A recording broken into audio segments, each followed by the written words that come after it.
Good morning, everybody. Buenos dias. Um, this is a short announcement in English just for the people online. We have a mixed event, hybrid event today.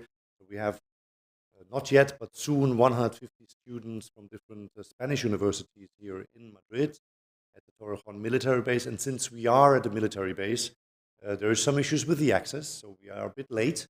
I apologize really to you guys here in the room, but also to everybody who's following us online.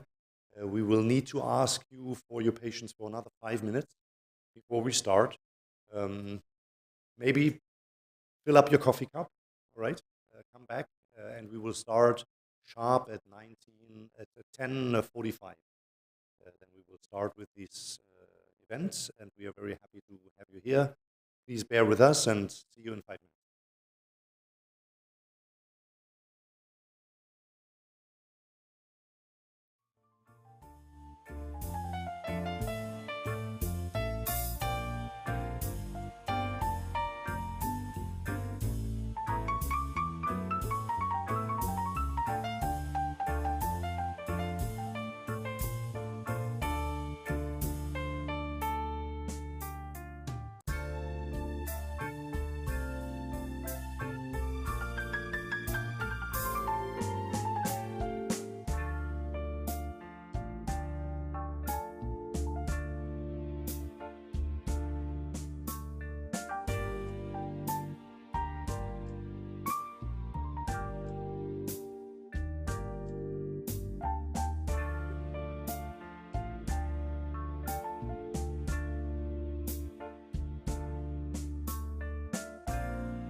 Good morning, everybody. Welcome here in the room in Torrejón, which is very close to Madrid on a military base. And we also say hello and welcome to everybody online. We're very happy to have you here today because this is a first for us as well. We organized for the first time the SatCen Open Days, which we are very proud of. We try to show yourselves and explain in the next hour or so who we are, what we are doing, what our job and traineeship opportunities, and then we also will have a discussion with colleagues, trainees, staff who work with us, and you can ask, of course, questions at the end. There will be plenty of time for that. We will have still some people arriving now successively. We had some issues at the military base entrance, but they should be arriving over the next 5 to 10 minutes, slowly inside the room. So we will have a packed room with about 150 university students from 6 universities here in Madrid. And then also online, very happy that you join us from across Europe, students from different faculties, different universities, from different countries. And already one question to you guys online, if you could please put into the chat which city you are connecting. That would help us also to see a bit the diversity that we have online and would make this event very nice and interesting for us. So please write just the name of your city where you connect from. That would be kind. Thank you so much. Secondly, on the agenda, I will be very brief. In 2 minutes, I will shut up and just pass over the word to my head of the HR of the communication team, who is here today, Theodora Philipp, who will give a general overview of what is SatCen, what we do, what we don't do, and the very particular context in terms of security, defense, and space that we are working in. That'll take about 10 minutes. And after that, it's our head of HR who will come and explain you the career and traineeship opportunities at SatCen, which we have had in the past, but in particular, of course, which you are more interested in, which was our upcoming. We usually publish traineeship opportunities twice a year. She will explain all of that. And we will also have, of course, different other job opportunities for more senior positions over the coming months. And finally, there will be, you see some chairs here. There will be a roundtable discussions. We have some colleagues. Thank you for helping with this. Both local staff, trainees, but also real staff who explain from their point of view what makes SatCen, hopefully, I hope, a good employer, an interesting working space, and a nice working atmosphere, which I think we are very, very proud of, something we are constructing and want to do more over the next years. The final aspect is security. As we are on a military base, we had to ask all those people in the room to leave their mobile phones, their laptops, and so on in the buses. We're very sorry. I hope you will bear this hour or 2 hours with us without phone. I know that we are all, me, myself as well, not used to leaving our phone behind, but it's for the security reasons. And what we will do for your memory and also for your social media channels, my colleagues here from the communication team, they will take throughout the event pictures and photo coverage, video coverage, which we will put on a WeTransfer, and we will send you the link. We will also put this WeTransfer link into the chat. We have a coffee break later for those present in the room, where we have also a photo backdrop. So our photo colleague will, or whoever likes, take individual or group photos, which we will also put on WeTransfer right after the event. And finally, you have found on your seats some thank you cards for joining us. You will see there is a QR code where please, after the event, we would be very happy, because it's our first, that you go to this QR code and you fill out a very short feedback survey, which would not take you more than 3 to 4 minutes. It will help us to improve, all right? And the same goes for colleagues, for people online. We will put at the end of the streaming a link to that feedback survey, and we would be really happy if you could take the time and fill that out. This is from my side. I didn't introduce myself, I just realized. So my name is Jochen Müller, I'm the head of admin. But I'm not the most important person. The most important person sit here in the front who will explain you what it's all about, both SatCen and what type of job opportunities, traineeship opportunities we will have over the coming months. So please, Theodora, your turn.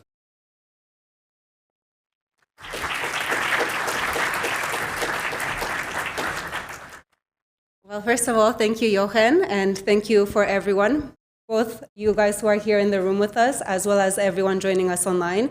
Welcome to the European Union Satellite Center. So my name is Theodora Philipp, and I'm going to give you a short overview of what the European Union Satellite Center does.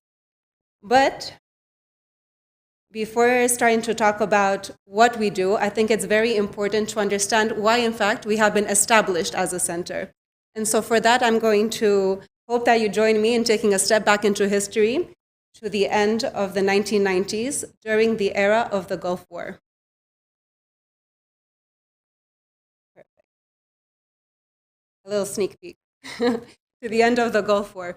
So this particular conflict was of particular interest to SatCen because it was often referred to as the first space war.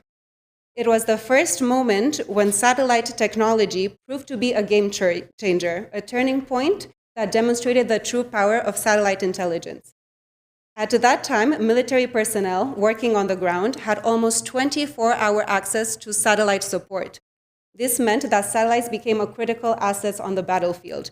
They provided intelligence, they provided weather updates, they provided battlefield surveillance, and they also allowed for critical insights that allowed the military troops to better plan their operations. So these satellite technologies, they gave us reconnaissance and intelligence. They were able to provide detailed images of what was happening on the ground, allowing the troops or the boots on the ground to better understand troop movement, troop positioning, as well as to understand or analyze key infrastructures and provide better understanding for their strategic planning. They also provided weather monitoring. So the harsh desert conditions, such as sandstorms or extreme weather temperatures, had an impact on operations. So these satellite technologies provided accurate forecasts that allowed to mitigate some of these risks. Of course, satellite technology provided GPS navigation, both for the people on the ground as well as aircrafts and airfields. They were able to rely on satellite-based navigation to move accurately across the desert landscape. And last but not least, they provided communication and coordination. The secure satellite links enabled rapid and reliable communication between the different groups operating on the ground. So this unprecedented reliance on space technology cemented the importance of satellite intelligence, shaping the future of security and defense operations worldwide. Now, during the Gulf War, back then, there was no such European Union, at least not in the format that we know it today. Before, it was called the Western European Union.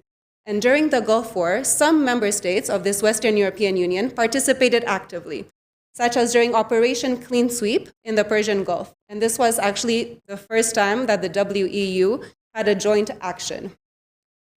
However, European governments faced a great challenge during this time.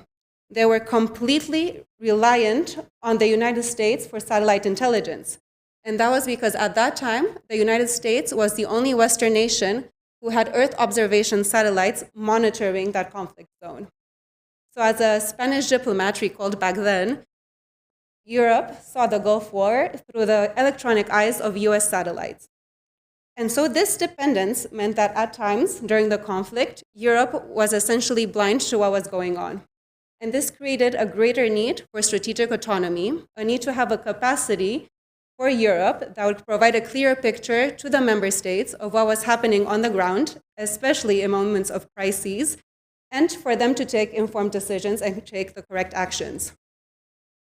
So recognizing this, the Council of Ministers of the Western European Union, on the 27th of June of 1991, they met in Luxembourg, in Viaden, for those who are interested, and they decided to establish what we know today as the European Union Satellite Center. And since then, our mission has not changed. Our mission is to empower and support the European Union and its members in informed decision-making and actions in the fields of common foreign security policy and the common security and defense policy. And how do we do this? Through the exploitation of space-based assets, such as satellite images, some of which you can see around the room, as well as collateral data. So that is what we call our core mandate. And then, of course, we have also been tasked in parallel to maximize synergies and complementarities with other EU activities in space and security. So right now at this center, there's over 170 staff members. We come from over 20 EU nationalities, and our backgrounds and profiles are a mix between civilian and military backgrounds. So we really offer a very diverse and unique perspective to the analysis and the tasks that we do here at the center.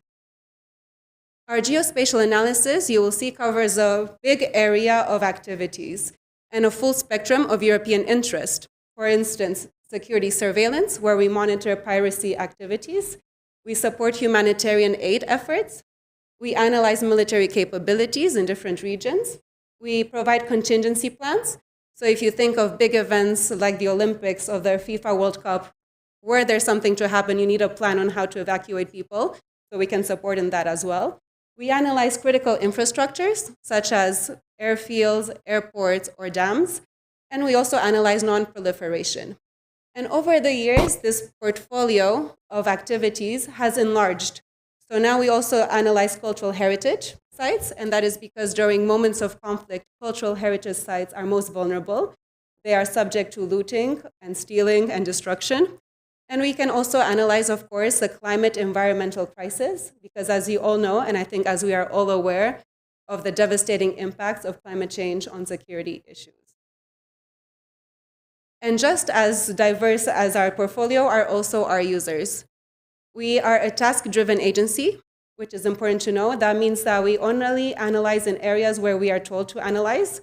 So our analysts don't go looking over the globe for fun things. We have to be tasked to do so. And our users are very diverse. We start with the External Action Service and SIAC, which is a single intelligence analysis capacity of the EU. We, of course, support the 27 EU member states. When mandated, we can work with international organizations. So for that, we work with the OSCE, the OPCW, which is the Organization for the Prohibition of Chemical Weapons, and the United Nations. We support various missions and operations, such as IRINI, Atalanta, EUMM Georgia, and perhaps you have heard of the more recent one, which is ASPIDES, which operates in the Red Sea. We also collaborate with EU agencies, so with Europol, with Frontex, our Border and Coast Guard agency, and EFCA, the Fisheries Control Agency. And last but not least, we have a very close relationship with the European Commission, and that is because we have a team here at SatCen who is the entrusted entity for the Copernicus services. And in the second half of the sessions, you're also going to have a talk for those here in the room from our ops colleagues who will show you more details about the analysis, but also from our Copernicus team, so you can better understand the different types of activities that we do. So where do we get all this data from? Where are we getting the satellite images from? Despite being called the European Union Satellite Center, it's important to note that we do not have any satellites, in case you haven't noticed, nor do we operate any satellites. So really the backbone of our analysis are commercial satellites. We get those, you have here just some example of them. We also, when relevant, can use EU sensors. So the EU has its own constellation for Earth observation satellites. We use the Sentinels. And when needed or required, we also have access to some governmental satellites coming from 5 member states: Luxembourg, Spain, France, Italy, and Germany. And what is interesting to note is that if you look at the types of sensors or satellites we use, more than a decade ago, the majority of the satellites we were using or that we were acquiring data from, so those images from, were not European. They were primarily foreign, especially American. Only 8% of the data we were acquiring was actually European. Now, if we fast forward to 2024, you will see that those numbers have flipped. Sorry. And they are now more than 80% come from European.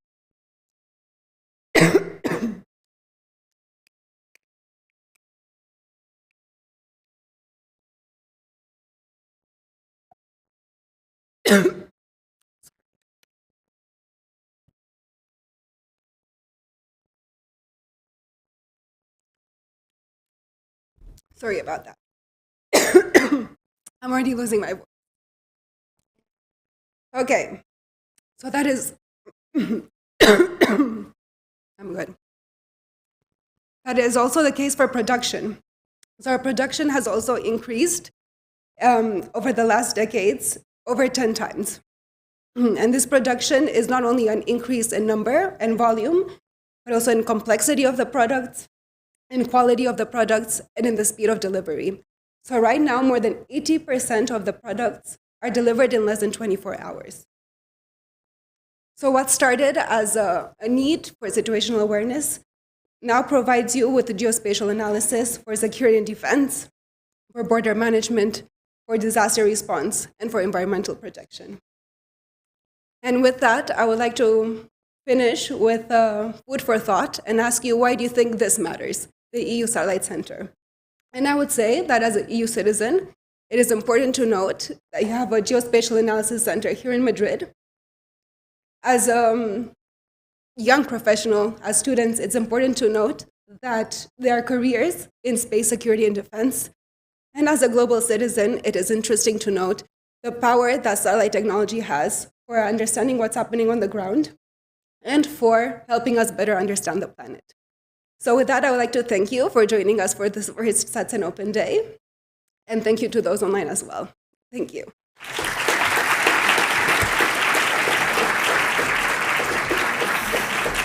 Thank you so much for this very brief but very complete overview, Theodora. And you see that we are a very resilient agency. We keep on.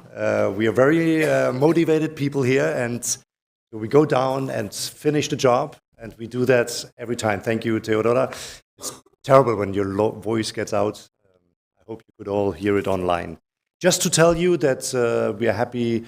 We have around 120 people online connected from Brussels, Zagreb, Rome, Munich, London, Luxembourg, Barcelona, Katowice, Brno in Czechia, Tartu in Estonia, Bonn, Stuttgart, etc., etc. Quite nice. Thank you very much all for joining. And now I would hand over to Erika, who will explain you a bit more about job opportunities, traineeship opportunities.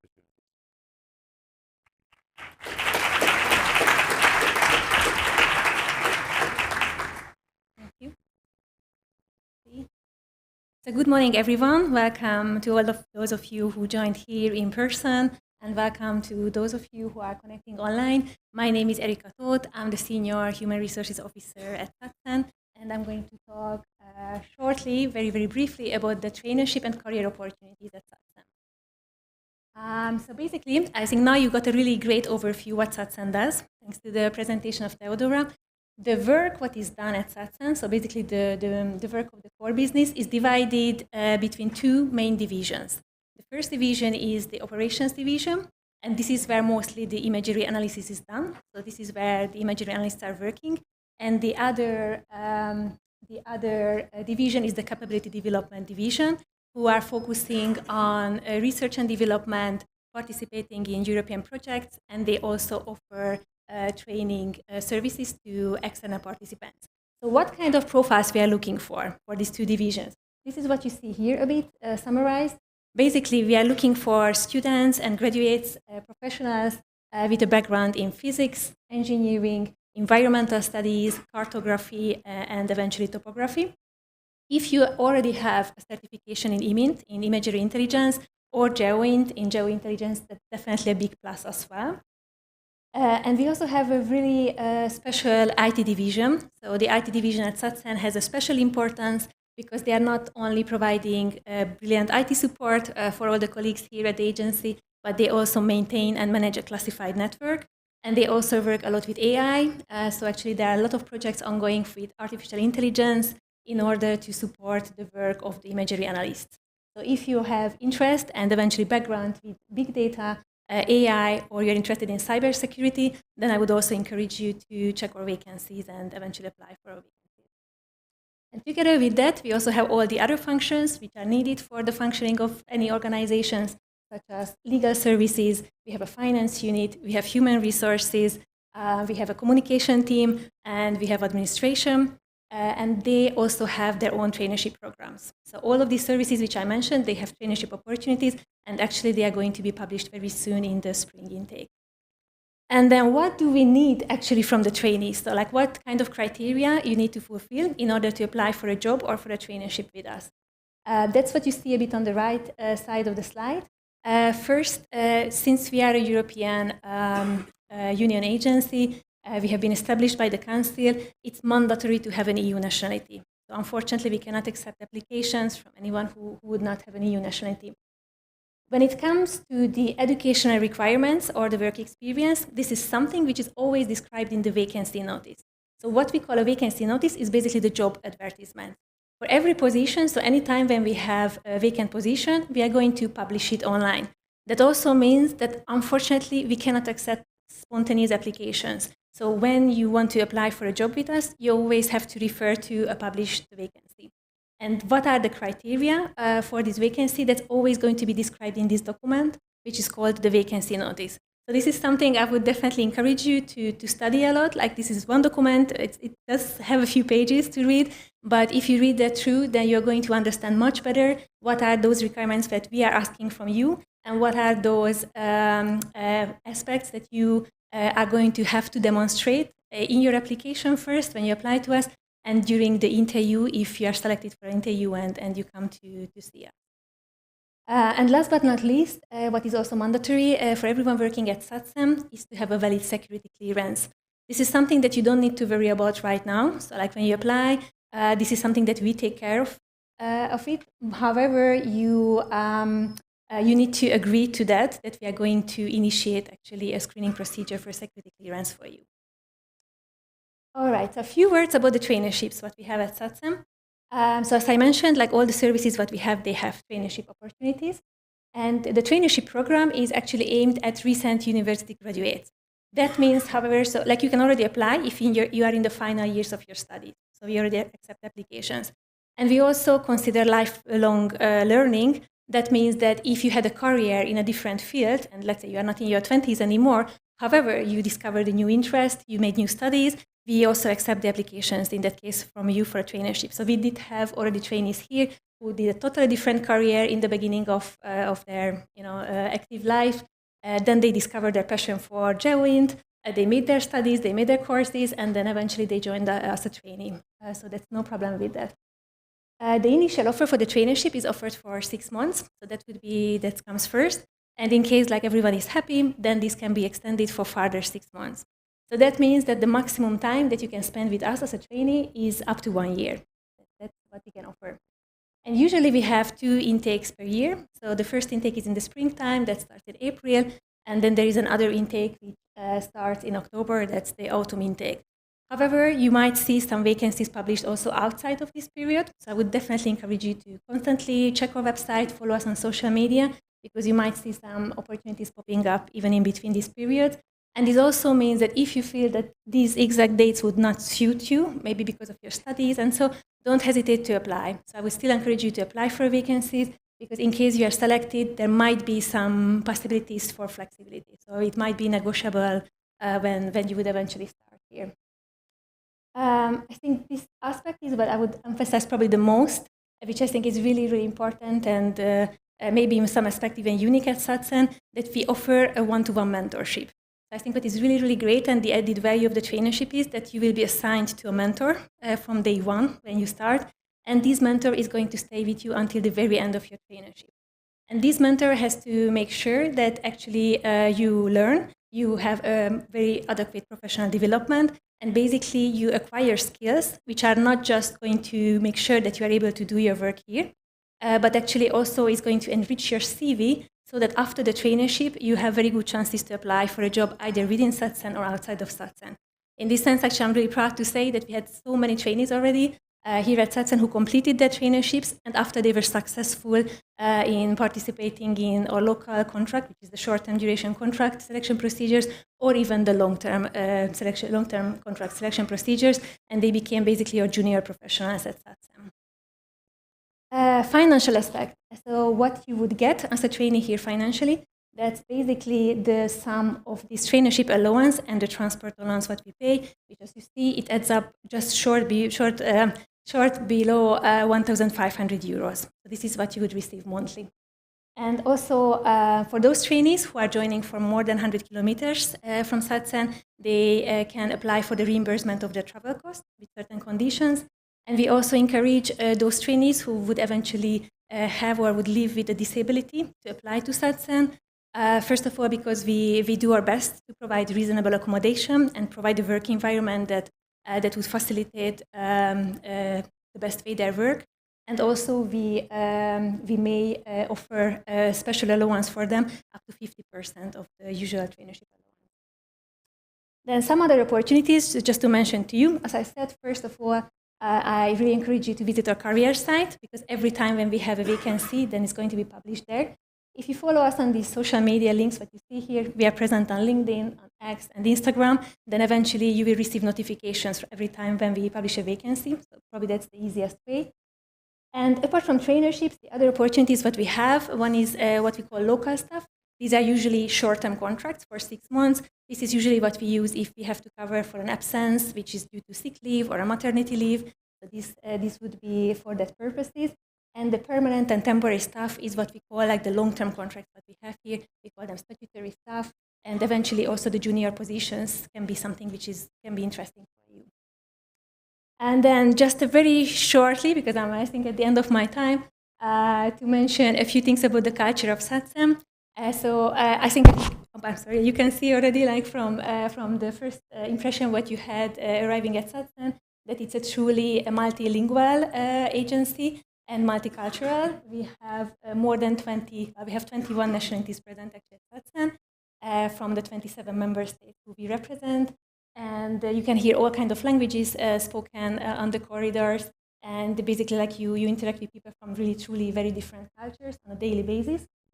And at SatCen, we also put a lot of emphasis on diversity and inclusion, meaning that we have a strategy for that, and we actually have a lot of actions that we follow to make sure that we can attract a true diverse workforce, we can represent the diversity of Europe as part of our mission, and also that we create an environment which is truly inclusive for everyone, and you can feel yourself and you can feel comfortable being yourself at the workplace. And similarly, and together with that, we also have several projects on respect at the workplace. So we have a lot of campaigns which make sure that everyone feels that they are respected, everyone feels that they have the dignity at work, and there is a proper conduct constantly when we interact with each other. And here on the right side of the slide, you can see our core values. These are the values that we try to keep in mind every day when we are coming to work and we are delivering our work. So that is from my side. I think the key takeaway is that follow us on social media, because then you will get to know the first instances about our new vacancies. And I'm going to take questions later on if you have questions about the traineeship possibilities or about the job openings that we have upcoming. But now first we are going to move to the young professional roundtable session, where I'm going to welcome 4 of my colleagues who are going to join, and they're going to answer some questions, and we have an open discussion. Thank you.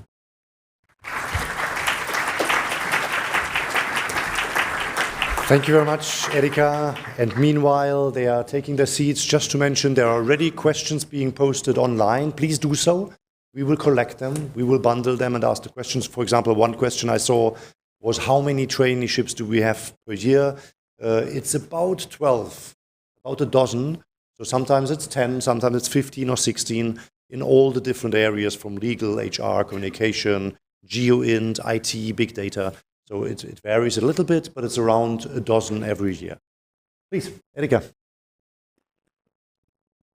Thank you very much, Jochen. And welcome to all of my 4 colleagues who join me on this small panel discussion what we have here. I'm going to pass the floor, actually, I think now to all of you with the first question, whether you could introduce yourself, tell us where you came from which country, maybe what you studied, and which division you work here, and what you do. So what is your job? So, hello, my name is Diogo. I'm from Portugal. The questions were, okay. So, I studied physical geography. I did a master's in Lisbon. So 5 years, maybe the position that you're currently in right now. My position at SatCen, I'm an imagery analyst. I work in the operations division, and I'm currently in the geospatial analysis team. I've been here for maybe 10 months, I think. So I entered in May, and I'm leaving in April, I think. Hello, I'm Emile.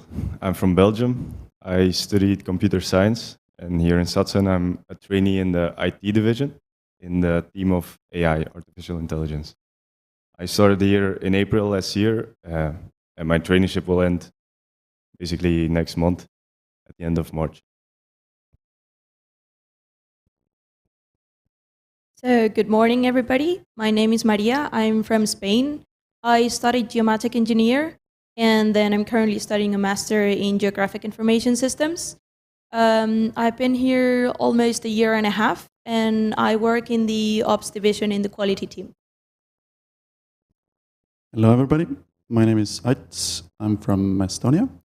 I studied actually psychology, but I work in IT, which is not the most usual career path. I do IT support most of the time and a little bit of sysadmin on the side. Thank you. Great, thanks a lot. So maybe we move to the next question. Just if you could describe how is a typical day for you, like just to imagine like what you do on a typical day. Okay, so for example, in the quality team, my typical day is basically programming in Python, making sure that all the geographic system, information systems are working perfectly, for example. And yeah, that's from my side. For me, basically, I arrive at work and I look if anybody's crying for help. That's the first thing, and then I put out the fires. After that, sometimes the day is just over.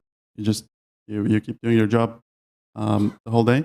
But if it happens to be more of a quiet day, then I can focus on like more long-term objectives that my team has. That's about it. I think I can certainly relate to the crying for help from HR, so we definitely keep you busy many days. I guess for me, as Tudor said, we are task-based. So if I get a task, I have to work on it. Most of the time, they can be very, very time-focused. So I have to end it by the end of the day. If not, if I don't have any task, I can just work on some other projects, some background tasks, and that's pretty much it. For me, it depends a bit on the project that I'm working on, but we basically do everything from data science to machine learning operations to testing, also development, a lot of development. And yeah, basically it's very diverse. We have a lot of meetings also directly with analysts. It's very diverse. So basically, like here we have one colleague who is a staff member, we have a local staff and 2 trainees. So I would direct my next question to the 2 trainees, perhaps, that you said you are coming close to the traineeship, basically. What would you think you have learned? What was the most important, what you have learned, or what is the most important experience I think you had during these almost 1 year now? Well, I guess for me is, you come out of university and you think maybe you know a lot or that you are well prepared. And okay, you start working, you start doing your tasks, and then out of nowhere, you find something that just doesn't click or you just don't know. And out of nowhere, you have 3 or 4 colleagues that are ready to help you. And there you understand that these people are really experts, that are really focused, and they're there to help you, but they really know more than you.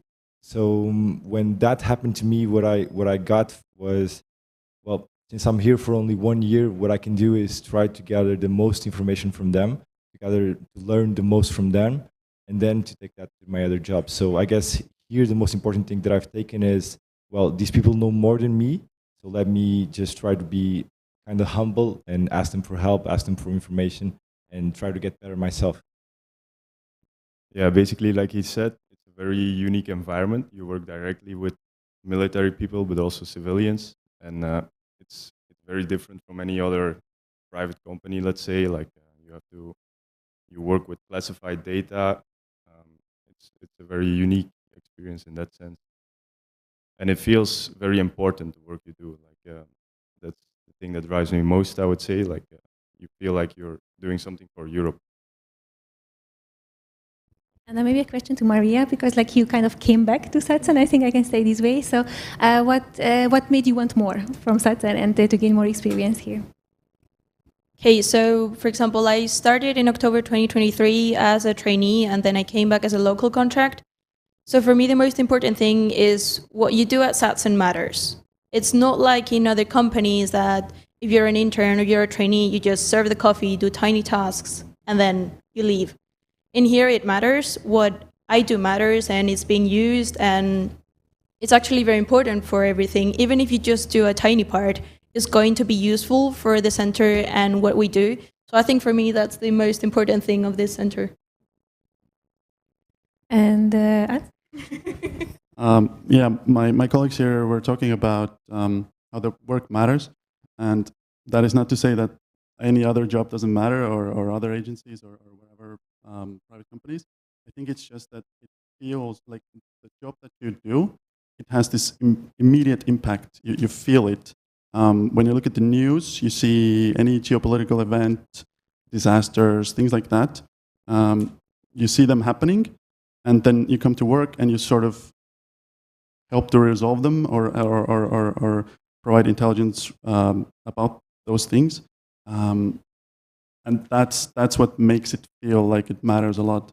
So I tend to agree with my colleagues that yeah, you really feel like what you do has an impact. Yeah, thanks.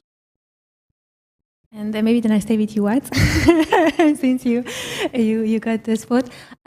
You are probably the one among the four of you who has the most experience. Like you're still a junior professional, but you already gained experience in other places as well.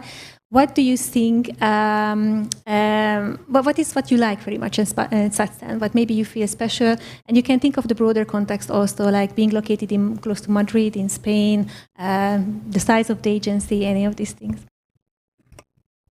Yeah, no, the weather is great here, right? But I think the thing for me that sets SatCen apart from the immediacy of what we do, it's this not too small, not too big of an organization, so like medium-sized, which is very nice, and it sort of allows, at least within the IT team, to have very this liberal set of hierarchies. So what I mean by this is that you have a lot of freedom.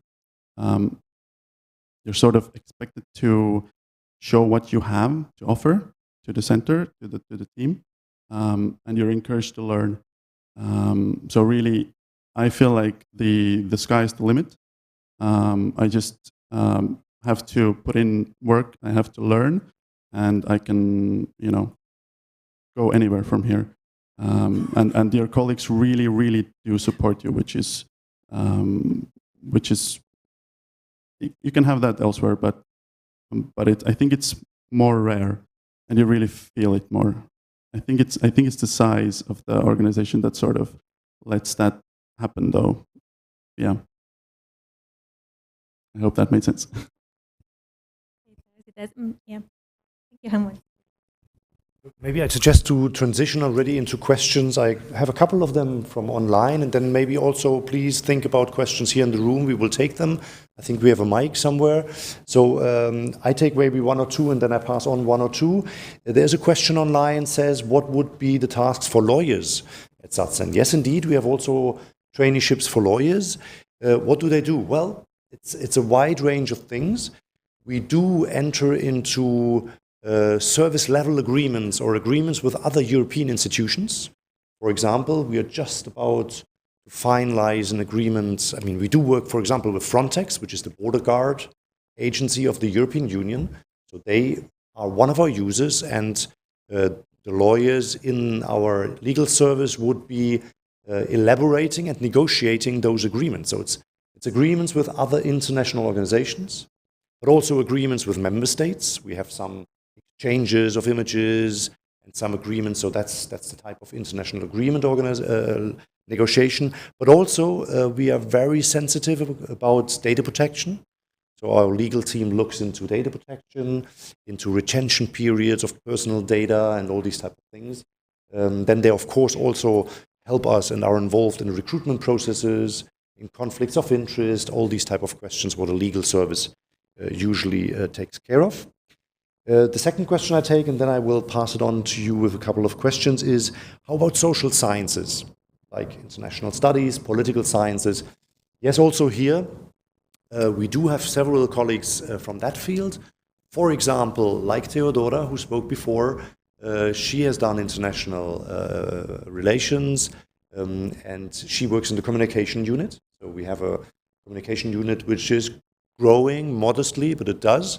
And we always have every year at least one communication trainee. And also we have a Brussels office. We have an office in Brussels who is doing outreach, if you like, some lobbying, relations with European Commission, European Council, European Parliament, so institutional work, and also some research work. So there, political scientists would be well placed. And finally, I would think of also our capability development division, who is doing project management. So it's also where social scientists would fit in to manage large projects, either research or collaboration projects with other European institutions. Then maybe a couple of questions for you guys. What level of security clearance, maybe that's for you, Erika, is required, and also what means physical fitness?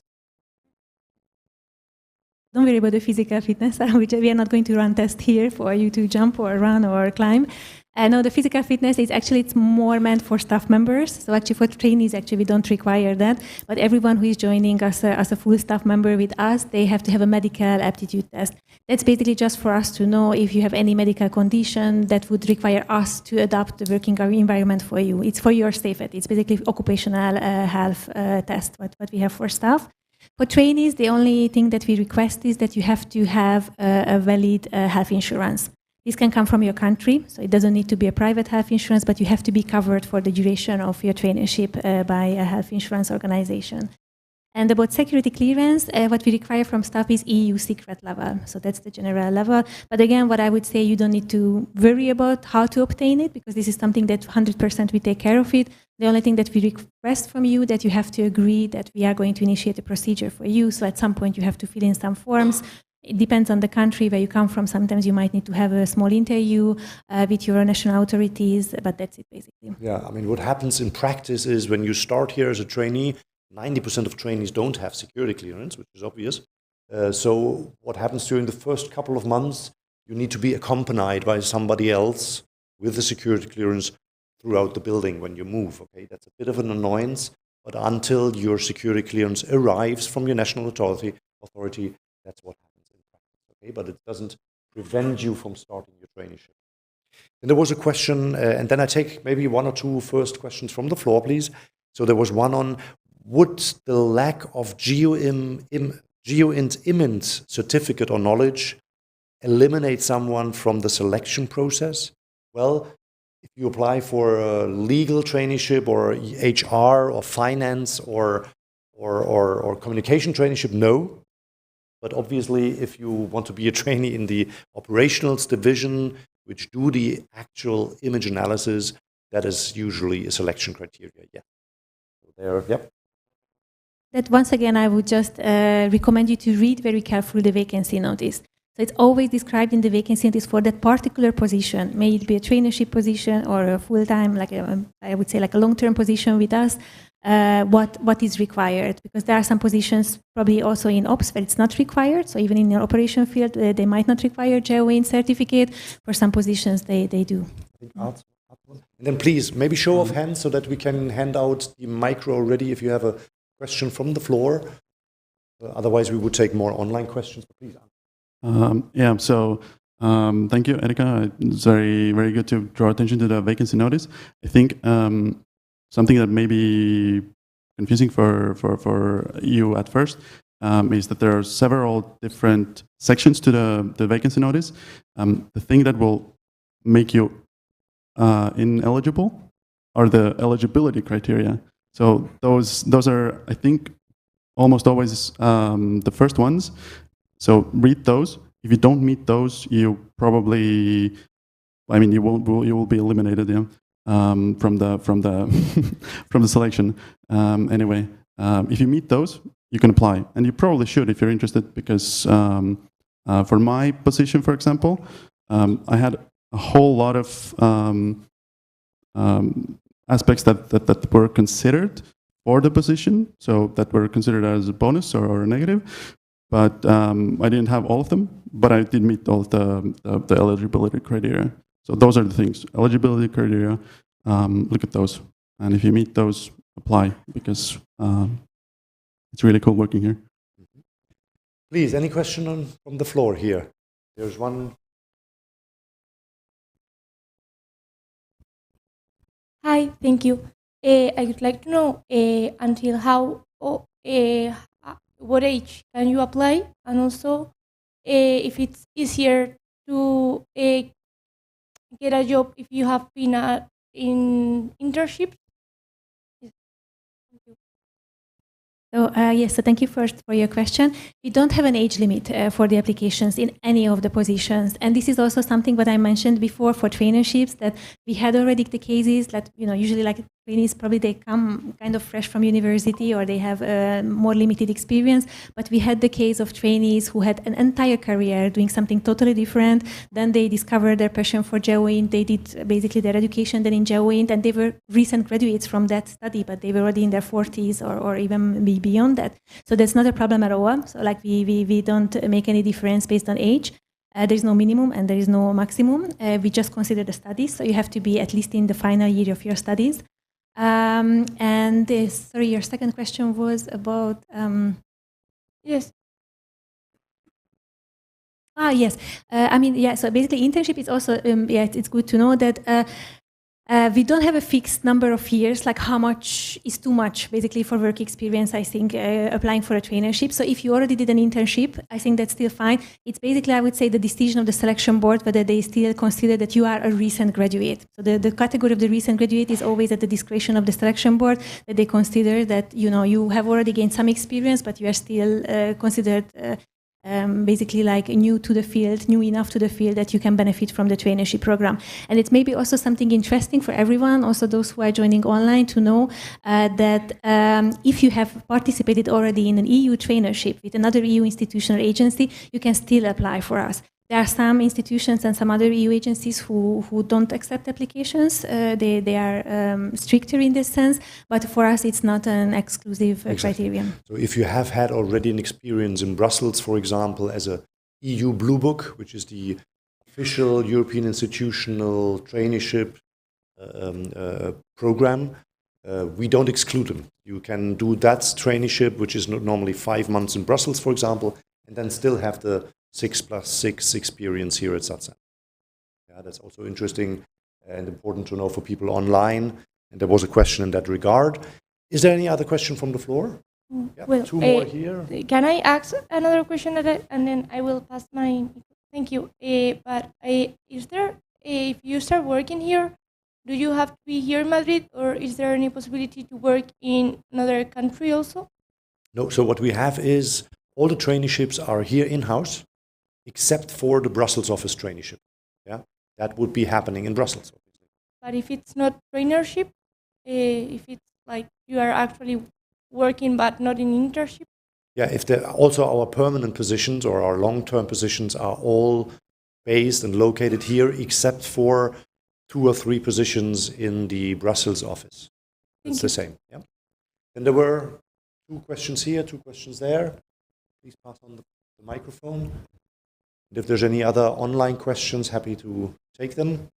Yes, just following the question that she just asked, how much the distance is important for the application? Like, for me, like living here in Madrid are maybe above on the application than someone who has to move here, get a house, change his life here, and also in that regard, the possibility of working from home. Okay, very good question. No, I mean, the straightforward answer is we take the best people. So whoever performs best in the interviews and in the selection process will be selected and offered the job.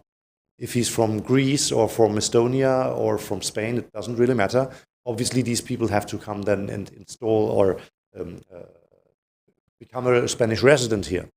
Now, your question is also related to our telework regime, which is, I think, a quite flexible one. So what we have is, I try to get this together. So it's up to 50% of your time you can work in telework mode. Yeah? This is not per week, not per month, but per year. So it allows you also to do project work at home for a full week, for example. And you don't have to be in the office that week. We also have telework opportunities from abroad, much more limited. It's a maximum of 25 years per calendar year of telework from abroad. Now, I have to be fair as well. We have a lot of jobs in-house where people can basically not telework at all. Because if you imagine our imagery analysts, if they look at crisis situations, whenever they have classified work to do, they work in the classified network. And this is not available outside this house, so they cannot work from home. So we have some jobs which 80-90% work here on site, and then there's our job profiles where there's more flexibility and where people work maybe 20-30% from home. Okay, thank you. Maybe we take 2-3 questions in a row, then we can see who can answer it. And then we would also slowly move into the coffee break. Yeah, so here. Hi, everyone. My name is Álvaro Cremades from the Defense and Security Department of Antonio Nebrija University. It's a great pleasure to be here and to know more about the SatCen work. It's very interesting. Guys, I have a question for you. You have a fascinating job. Which will be your best advice to our students who want to work with you?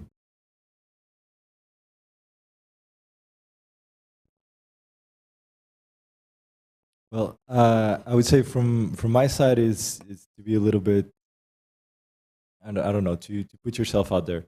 Like as Ats was saying, the only thing that's going to deny you an opportunity to get a job is the eligibility requirements. The rest is up to you.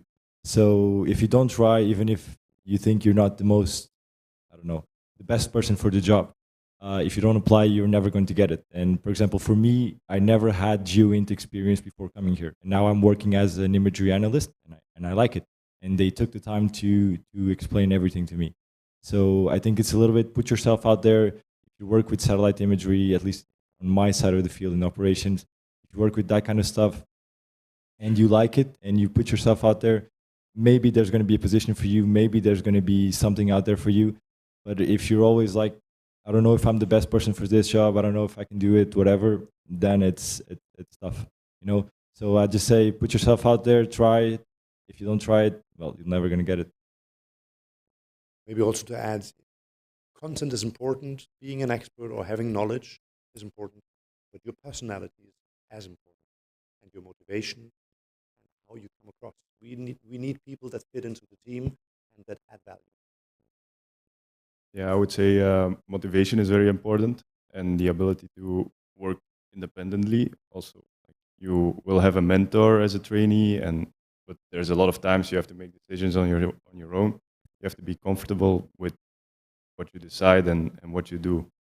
Like, but in essence, I would say just try. Like that's the most important thing. Maybe 2 or 3 more questions. Let's.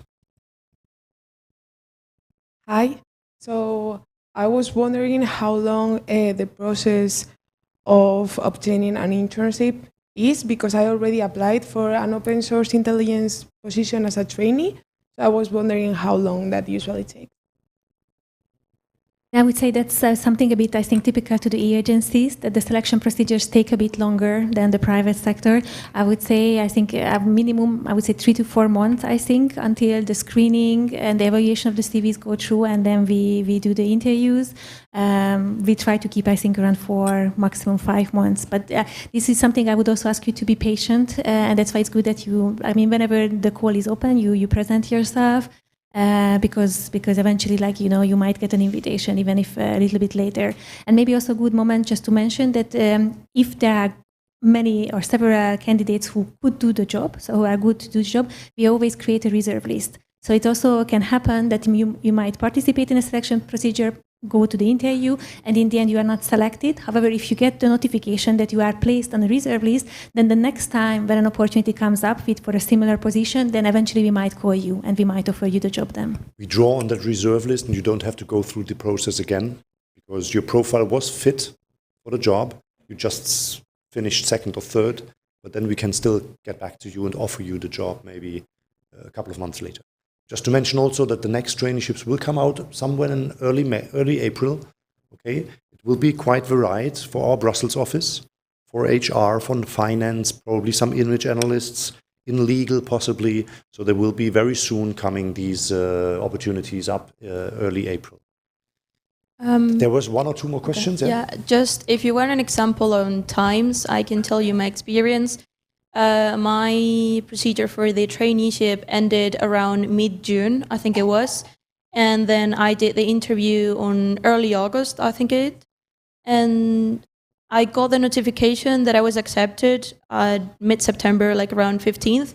And I started on the 1st of October. So that was around, like Erika said, more than 3 months approximately. So you can make an idea of what exactly would be. Okay. Can I really briefly just mention that why the selection procedures are longer than in the private sector is because the rules are very specific for the selection itself. So you have to consider every candidate, you have to really look at their application, whereas in private sector you can sort of eliminate people really easily if you think they're not suitable for you, or you have someone in mind. So the fact that it takes a long time is sort of a good thing in a way. Yeah, just something to keep in mind.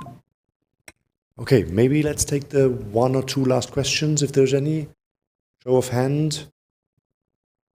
Okay, so we take here 1 and 1 over there, and then we need to close it up also for the online participants. Thank you very much for this exciting event. My name is Daniela Serban, and I'm the coordinator of the group coming from Universidad Pontificia Comillas. And my question would be very connected to what Elena was asking previously. On our program, for example, we do have a course on open source intelligence. And my question would be how this would go into the daily work that you do here, and also how many opportunities would be connected to this topic. Thank you. Well, that's a bit unfortunate. We just published in the last round a traineeship for open source analyst. So the process is ongoing. We'll soon select somebody, but this means that person will stay for 6 months or for 12 months, and then there will be another one. So exactly, that's also a profile that we would be looking at, yeah. Good, excellent, thank you. Then maybe here over there, the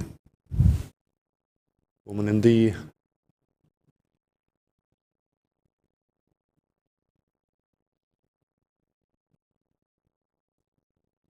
Yes? Yes, hi, thank you. I wanted to ask regarding the communication department, if you have any positions for translators or interpreters, or whether you don't need, or whether you don't have the need for them in this center. So we do have, in the communication team, we do not translate, we work basically in English. Okay, English and then sometimes in Spanish with local authorities and so on. So communication is really happening in English. There we're looking for communication profiles or some experience in that area, or international relations as well. Social sciences would be a possibility. And then in the actual operational team where all the analysis is taking place, we do have a quality team, as we heard. And in that quality team, we need really English language proofreaders, for example. So people who make sure that our texts are not only grammatically correct, but also use the right words. You know, in intelligence world, it's very important that we always speak the same language, and that if something is highly likely, you write highly likely because it means it's a percentage. It corresponds to a percentage of likelihood of an event happening. So you can say it's highly likely that this evacuation route is unusable. And this is different than if you say it's certainly or maybe, or, you know, those words matter. So there we have a quality team that checks that, and there we have linguists. Yes, indeed. Okay, let's take one last, and then we break up. So after that question already, thank you very much for all those participants from across Europe who joined us online. Please remember the survey. Would be very nice. We will put it into the chat now. You would help us improve this event. We will do it again probably in the autumn. And then we will have, with colleagues here in the room, a break-up, a coffee break. We can continue chatting. And then we have another hour session on content later on. Right? So let's take the last question, please. Hey to all, I'm Marcos, and thank you really much for this open day. I want to ask if in the daily journey of the working journey, a normally journey, you need too much formalities or requisites to use external software or external tools, because, for example, in the corporate world, when you want to use something like Trello for managing the pipeline of work, you need to do some requisites and to make approval from the IT department, and they install in your computer, and you can't do nothing of that. So I think here of the managing data and the confidentiality of that, how is the process and how it works? Excellent question, maybe for our young professionals. I would answer the question, but I think it's much better to ask from you guys how we do, in the sense that are we slow or? So that was somebody speaking from the IT department who supports the rest of the house. Okay, but so let's hear some experiences.